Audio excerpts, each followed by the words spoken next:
In this movie, we'll talk about launching and setting up a project in Avid Media Composer.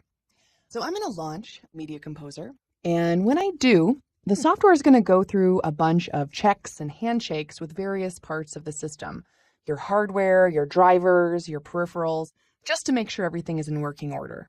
And then you are brought to this screen called the Select Project window.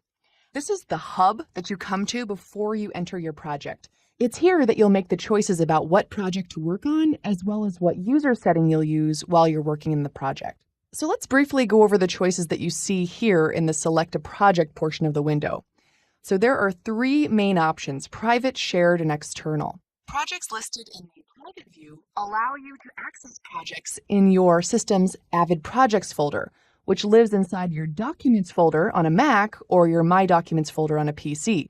So you can store projects under private if you're the only one working on the system, and if you typically don't travel from system to system. So you obviously don't have these. So if you've been tinkering around in Avid Media Composer and already have some, they'll be listed here. Now, projects listed in the shared view allow you to access projects in the Shared Avid Projects folder, which is in the Shared folder on a Mac, or the Public Documents folder on a PC. So you can store projects under Shared if you're sharing a project with another editor that logs in under a different account on the same system. So here I also have a couple of shared projects. And finally, projects listed in external allow you to access projects located anywhere. It can be on this computer or an external hard drive. You can store projects under external if you need flexibility about where you work on your project. For this project, we will choose external. So to access externally located projects, you simply click up here on this folder icon, and you use the browser in order to navigate to your project. In this case, to my media drive F. In your case, you would just navigate to wherever you've placed your exercise files.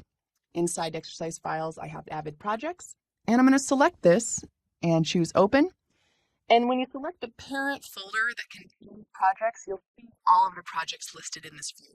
Then to enter the project, you would click on it and say OK. But before I do that, I just want to talk about a couple of other things.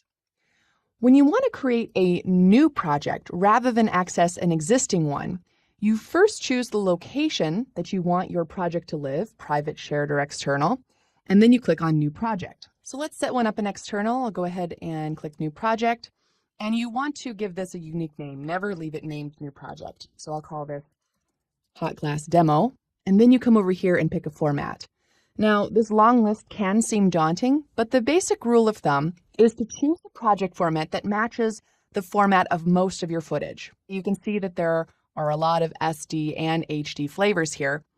Now, the Media Composer can really handle anything, any format, any resolution, any frame rate. But there does have to be a base setting that defines your project. So I recommend just picking the option that matches the majority of your footage so that the software can work natively with the bulk of your material. So I know that most of my hot glass media is 720p 23976. I'll choose that and I'll say OK. And now you can see that it's listed here in my external projects. Now in Media Composer, you can only work in one project at a time, but multiple projects can very easily share bins which contain your clips and sequences, and we'll cover that later in the course. All right, so I have 3 projects in external now, and they're always going to be listed in alphabetical order. Now, if you ever need to delete a project, you can do so at the Finder level, but you can also do so within this window. And you do that with the forward delete button. Using the standard delete or backspace doesn't work. You've got to use the forward delete. So I'll go ahead and click on this and press forward delete. And then it asks if you're really sure you want to delete it. And I'll say OK, and then it's gone. So it should go without saying that when you delete a project, you really should be sure that you don't need it anymore. Now, one last decision to make in this window is what user profile you'll use. The user profile is basically your editing ID that you use while working in Media Composer. So when you're editing, you can set an entire set of options that will allow you to have a unique editing experience with regard to what tools are available to you, how you access those tools, the arrangement of your windows in your user interface, and so on. So for now, let's all go ahead and click on this menu and choose Create User Profile. And I'm going to just type my name and say OK. We'll be adding features to our user profile throughout this entire course, particularly in Chapter 6. So now that we've appropriately selected a user profile and a project, the important first steps to get started with editing, let's go ahead and launch Media Composer by clicking OK.